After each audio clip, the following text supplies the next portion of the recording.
another episode of Experience Annex. Experience Annex, as you already know, is a platform for role models, particularly exemplary leaders, legendary entrepreneurs, and world-class professionals to share their wisdom with the world. By sharing, they make the world a better place. We are very excited to have Dr. Richard Ajayi, the Executive Vice Chairman, Bridge Clinic, on Experience Annex today. Richard Ajayi obtained an NEWBIES with distinction from King's College at the University of London. He became a member of the Royal College of Obstetrics and Gynecology in 1993 and a fellow in 2006. He is also a fellow of West African College of Surgeons. He founded Bridge Clinic in Nigeria in 1996 in collaboration with King's College University. He has become one of the most renowned infertility management centers in West Africa. He is an alumnus of the CEO program of Lagos Business School, Honor President's Management Program of Harvard Business School. He has attended mergers, acquisitions, and strategic transactions masters of the Harvard Business School. No. Come again. He has attended mergers, acquisitions, and strategic transactions masters organized by YPO. YPO is the Young Presidents Organization, and he is on the third year of a 5-year Scaling Your Business program organized by the London Business School. Richard's vision is to transform healthcare in Nigeria, and he has worked closely with private equity firms to invest in and develop the sector.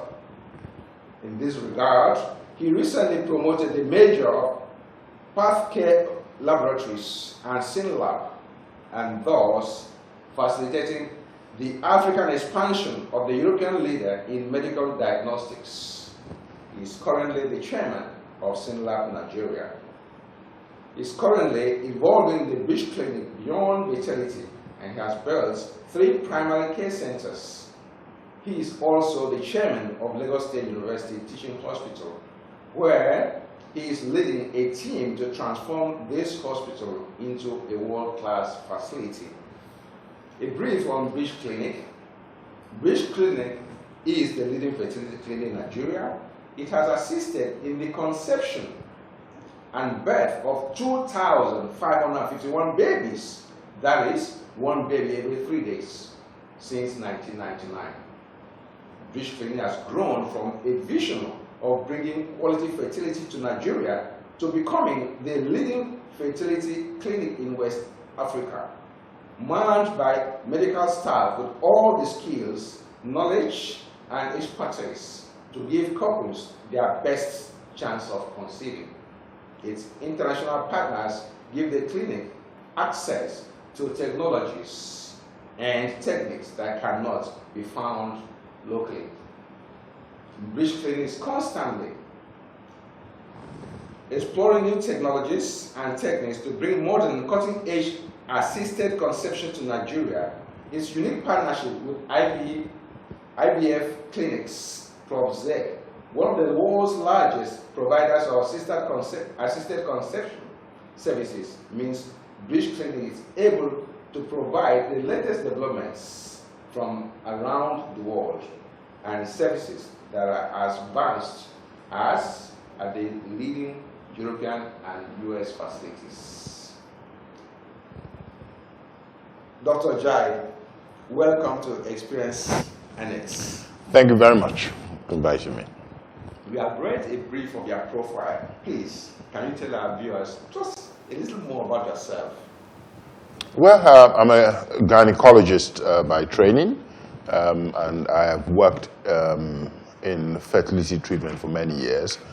But I think the clarity we have is that you need more skills and medical skills to pursue the vision that we've articulated. As such, I took on some business training at the Lagos Business School, Harvard Business School, and lately at the London Business School. Yeah, so I'm passionate about the vision. We all know the challenges we have in healthcare. Nigerians don't trust healthcare. People feel you have to go abroad before you can get quality healthcare at an affordable cost. And our vision at the Bridge Clinic is to provide every Nigerian with quality healthcare at the cost that they can afford. Okay, so you have transited from just being a medical doctor to become a businessman. Well, I think one of the clarities that I've had over the years is that medicine is a subset of the business of healthcare. So practice of medicine, you need doctors, and that's really what patients interface with. But unlike a lawyer or an accountant or an architect who just needs a computer before he can provide his services, we need sophisticated equipment, we need sophisticated buildings, we need staff. Those are business management skills. They're not skills they teach us in medical school. So as a result of that, I felt it was important to acquire these skills to be able to be effective in delivering the vision. Great. So in summary, what makes Dr. Ajayi tick? Okay, what makes Dr. Ajayi tick is just the ability to be making a difference to the world, making the world a better place. There are different people. I'm very clear on that God put every one of us on earth to tend and keep it, as it says in Genesis 2:15. And that's something I hold on to very dearly, that we all have a role to play. And the role that I feel that I have to play is making healthcare safe and affordable for Nigerians. That's a fantastic vision, because I see a lot of Nigerians traveling abroad. My friends go to Canada, some of them to healthcare. So if the vision is realized, it will be tremendous help to Nigeria. Have you always dreamed of becoming a medical doctor right from youth? Oh, well, yes. I mean, my father was a medical doctor. I admired him. I admired how he lived. I admired everything about him. So would you say I was teddy-guided? I don't think I had a choice in doing anything else. My life was about doing my sciences in my O-levels, my A-levels, and going to university. So yes, I've always wanted to be a medical doctor. So you are following your father's footsteps. Absolutely. Your parents encouraged you to read medicine. Some people rebel when their parents encourage them to do something. Why didn't you rebel? Because I admired my father. I mean, he looked as if life was good to him. And if this medicine was what gave him such a life, then hey, I want a bit of that. Thank you very much. So your father was your role model? My father was my role model, yes. Your clinic, I mean, you are known and associated with Family Bridge Clinic. How did it all get started? How did it start? Well, I mean, I trained in the UK, and what I saw was that a lot of Nigerians were coming to the UK for medical tourism. They were traveling to the UK for fertility services. And as far as I was concerned, this was something we could provide for them in Nigeria. But of course, we had to focus and make sure we got it right. So I came to Nigeria with the vision of setting up the Bridge Clinic, providing first-rate IVF services to Nigerians. And to God be the glory, we were blessed with success from very early on, and were able to really bring IVF to the fore. Really, before we started, I think there were one or two people doing IVF, but more or less from an experimental point of view. But we stepped out boldly and said, we are going to do IVF as our core competence. And that's what we've done. And today we have about 2,500 babies. Yeah, and it's a highly sophisticated area. And I mean, I remember when the first, do you call it? No, 1974 by British. Test tube baby is a derogatory term, which we don't like to use. Yes. We call them assisted conception. So the question is, what informs you? Because this is a highly technical area that is not available at the moment. I mean, at the time you started, even though you said some people were doing at experimental level. Mm-hmm. So what informs you? I mean, from your decision to go into reproductive medicine in the very beginning? Well, as I'm a gynecologist, and it was a field that I had spent time doing in the UK. And as I said earlier, I saw that there was an opportunity. Don't forget, I believe that we all stand on the shoulders of those that have gone before us. And life is about incremental improvements we can bring to our people. So I felt that, well, there was no real IVF clinic going on in Nigeria. I felt I could do that. So from my early age, I've always been a bit of a pioneer, doing things where other people will not do. So as I say, pioneers, when you run, your chest is full of arrows. So I've always run against the stream and done things other people haven't done. But I feel, that's how we change the world. We have to just keep going boldly into spaces other people have not gone into. And that's where we create the difference that we need to create. Okay, so you indicated that your father, your parents were your early mentors. Did you have any other mentor? Well, my father died when I came back to Nigeria. He was dead by the time I came back. He passed away when I was 15. So yes, when I came back, and I think it's a lesson that I have held on to. His friends rallied around me. He had a close group of friends, and when I came back and I would go knocking on their doors, that I had this vision of setting up an IVF clinic. His friends were very happy to rally around me and invest. And they are people I'm still very close with today. So they invested and provided the stepping stone to be able to realize the dream that I had. One of them was so fantastic that not only did he invest, he even got someone to help me write a feasibility study, and advise me that he would invest. And I have to know about investor relations, dividends and returns, that it's not just medicine anymore. So there are a lot of people that you need to lean on to take you forward. Okay, so Bridge Clinic has transformed tremendous. I know when you were somewhere in Victoria Island, opposite the DSTV office. Yes, it is. Yes. And today is, I would say, I'm very proud because I don't come here. In fact, if I come here, I don't like to go because the environment is so serene. Very beautiful. But have you ever felt frustrated that you wanted to give up? Oh, well, definitely. Because like I said, as a pioneer, you're trying to do things differently. So what are we trying to do differently at the moment? It's two things. First is we've done IVF. We've done IVF, we're still doing it. We're getting people pregnant in a sustainable manner. But we're also trying to institutionalize the business so that it's not about Dr. Ajayi, it's about the Bridge Clinic. So I'm more or less in the background these days, running the system called Bridge Clinic. We're training the doctors, ensuring that they can deliver the kind of services that the Bridge Clinic is come to be known for. That's also a pioneering effort, trying to do that different so that there's sustainability. Bridge Clinic lives beyond me. The other thing we're doing is we're trying to evolve the brand equity into general healthcare. So we built a brand equity in IVF where people see the Bridge Clinic as a brand you can trust. You can come here, you can get reliable healthcare services. Now, the women who have fertility have husbands with hypertension, with diabetes, and other conditions, and so we're building primary care centers to provide services to the women and their husbands. So we have the primary care center here in GRA, we have one in Isolo, we have one in Ikotun, and we are building one in Victoria Island to provide support. So we're doing those two things, institutionalizing the Bridge Clinic, scaling it, as well as evolving the brand. Okay, so there's a lot of emphasis in your organization about quality, total quality management, service quality, total quality control.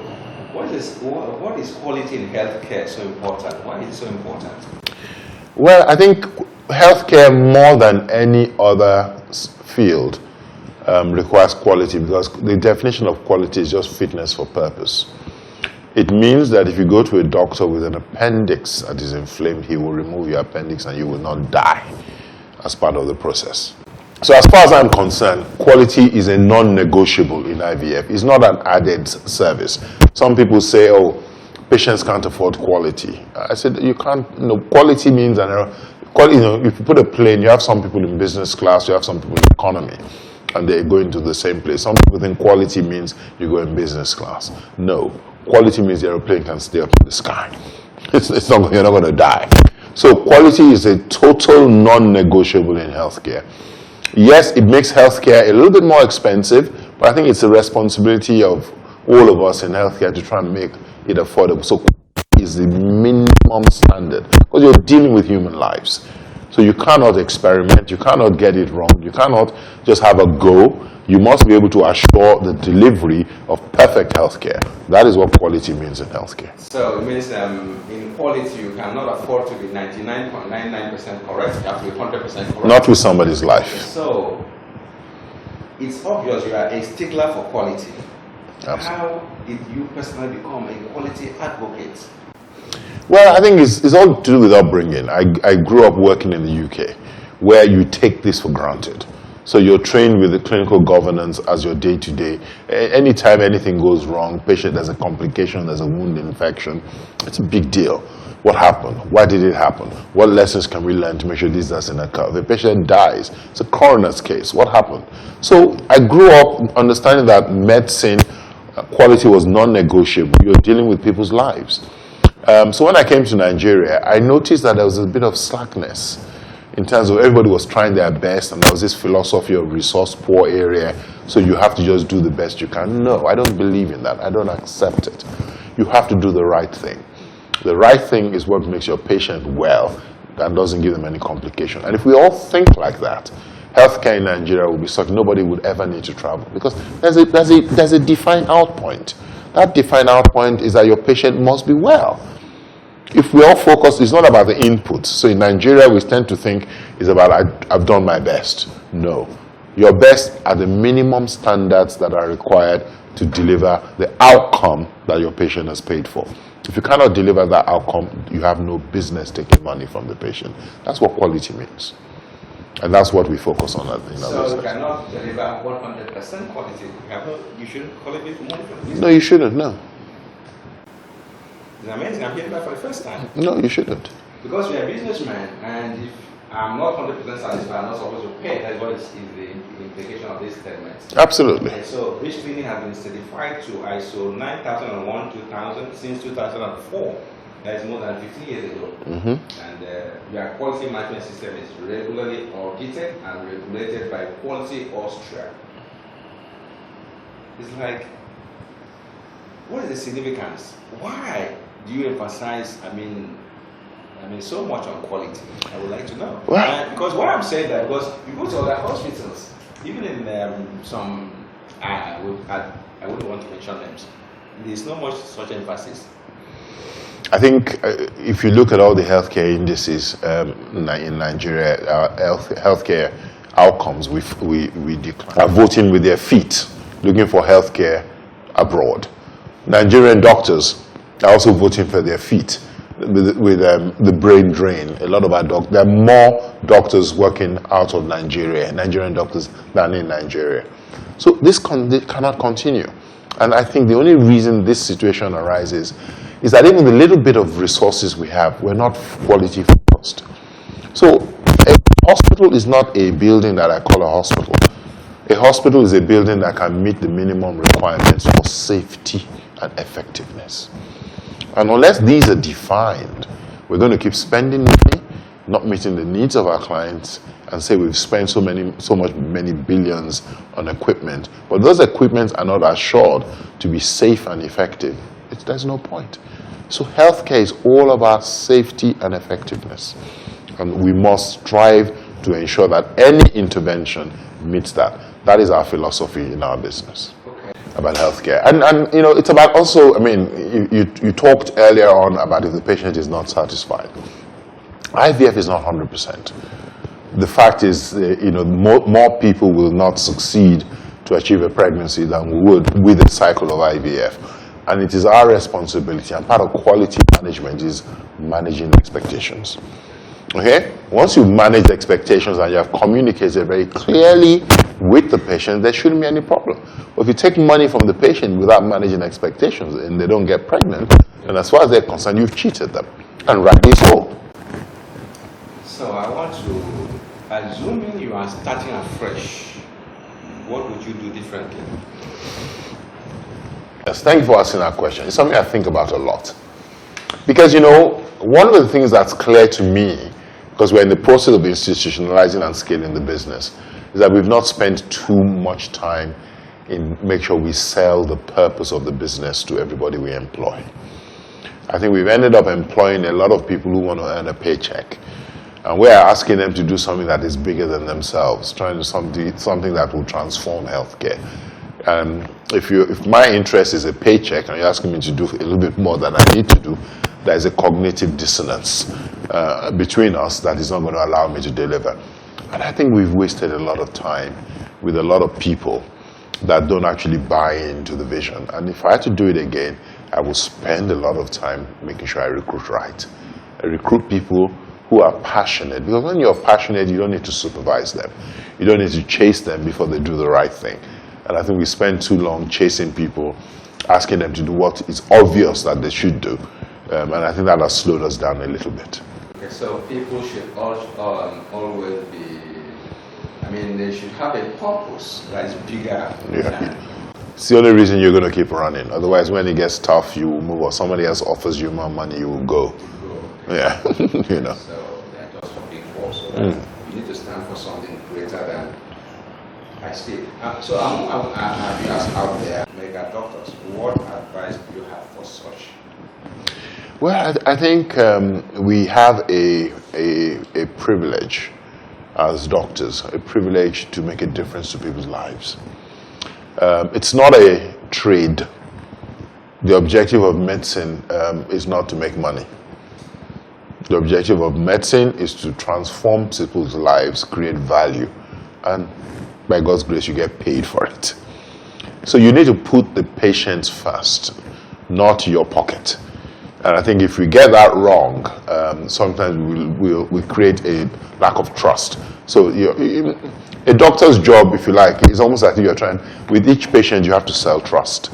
The patient must buy into you and know that they can trust you with their lives, not that you're trying to make money out of them. And I think sometimes doctors focus a bit on that. And one of the things we train our doctors here is you have to let the patient buy trust, and you have to do it profitably. Because we're still a business and you must deliver a profit, but the objective is not to cheat the patient in order to get a profit. And I think this is important for doctors to understand. Wonderful, excellent, terrific, and we always try to avoid running away from politics on this platform. But I need to ask this question because of the importance of healthcare delivery in Nigeria. And assuming you were made the Minister for Health in Nigeria, what would you do differently? What would be your priorities? That's a good question. I was doing some research recently, and I found out there are about 40 laws, regulation for healthcare in Nigeria. 40. So what would I do differently? I think I'll give each of those parastatals KPIs. Because the key thing is to make sure that all these statutes are effective, because we have the laws. But if we don't enforce the laws, we can't change anything. So set down and define KPIs.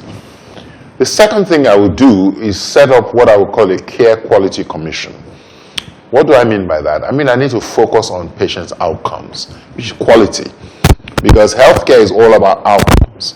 So if you say you are a hospital that you are doing orthopedic surgery, I want to see how many patients came in, how many operations you did successfully, how many people died. And I think we have to create those kind of outcome measures for everything and focus on it. And then those that are not doing well, we can now spend money on improving quality and bring them up. So those are the two key things that I think I might focus on. Because it's not all just money. We all talk about money, money, money, money, money. We are a resource-poor country. I looked in the UK, the NHS has a healthcare budget of about $200 billion. The healthcare budget in Nigeria is less than $1 billion. It's $800 million. We can't do much with it. So the little bit we have to think smartly about how we're going to use it. And I think KPIs and Care Quality Commission try to refocus everybody on outcomes so that whatever little bit we're spending, we're buying outcomes with it. We're not just buying equipment which doesn't achieve anything. As you know, Bridge Clinic is 20 years this year, and it means a lot to us. I mean, 20 years providing IVF in a sustainable fashion in Nigeria. It's something that we believe is very, very special. So we just want to thank Nigerians, use this opportunity to thank Nigerians and all our patients that have believed in us, to have supported us so far, and just to assure everybody that we will continue to do what we are known for. At the same time, we will preserve the core, but we'll also stimulate progress by evolving the brand to provide additional services. Yes, we've touched a lot of things in this interview, and I believe that we'll have one more time with you to expatiate, expand what you have said. Because you have evolved, Richardson has evolved now 20 years, and you are still number one in terms of quality. Because I'm a student of quality, I've written a book on quality, and a lot of people are watching us right now, and what, in your opinion, I mean, I want you to emphasize that, what, in your opinion, are the primary ingredients for success in business? You've talked about value. What are the ingredients? Well, I think if you look at the values that drive us in our business, the first is ethics. You need to be ethical, because ethical, I believe when you're ethical, you have the hand of God behind you, because then you are doing things in the right way. You're not cheating people. You're putting your patients first. You're putting your customer first, and you make sure you create value to your customer. So if you create value to your customer, they'll pay you. The second one is to drive for excellence. So no shortcuts. Get it right. Do the best. Go the extra mile. The third value we have is to be innovative. You have to look at problems in a different way, because every day business is about solving problems. I say business is about managing complexities, and complexities are a reality, and you can't solve a problem by looking at it the same way that created the problem. You have to come in a different way. That's what being innovative is all about. And then you need to be authentic. Walk your talk. So whatever your purpose is, whatever your why, make sure that there's congruence with everything you do. Walk your talk in the organization, because that's the only way you're going to get staff who are going to be part of a movement. So I think if you can focus on those things, then you will do well. Okay, so you talked about excellence, you talked about congruence, you talked about being ethical. Ethical innovation. You talked about being innovative, having innovation. But I believe that all this should flow from the very top, because the top management, top leadership, or the role models, the people at the bottom look to them as the epitome of whatever they preach. All right, and from what I've seen, we have exhibited those values. So, if there's just one more thing you would like to tell our viewers out there about how to run great, not just ordinary business, great businesses, what would it be? I think you need to align everybody around that purpose, because there's no point in you having clarity on your purpose. I think your staff must have clarity, your investors must have clarity, your board must have clarity, the type of money you take must have clarity, because some people, especially private equity investors, they want quick returns. What I tell them that healthcare, you need money with a long-term horizon, because we can't just chase profit all the time. We have to chase value creation. Value creation sometimes means we have to forego short-term profit orientation for long-term brand appreciation and value creation. And I think once you have that kind of alignment, then I think you keep going. Thank you so much. It's been a pleasure speaking with you, Dr. Ajayi, and I want to use this forum, this platform, to request one more time with you, maybe in the next 6 months, to review what we have said. And are you going to, roll out the drums to celebrate your 20th anniversary? We are planning to. We have a whole program lined up for that, yes. I've been speaking with Dr. Richardson, Executive Vice Chairman, Rich Clinic, the most versatile fertility clinic in Nigeria. I believe you have enjoyed today's episode of Experience Annex. And until I come your way again, I have been your host, Paul.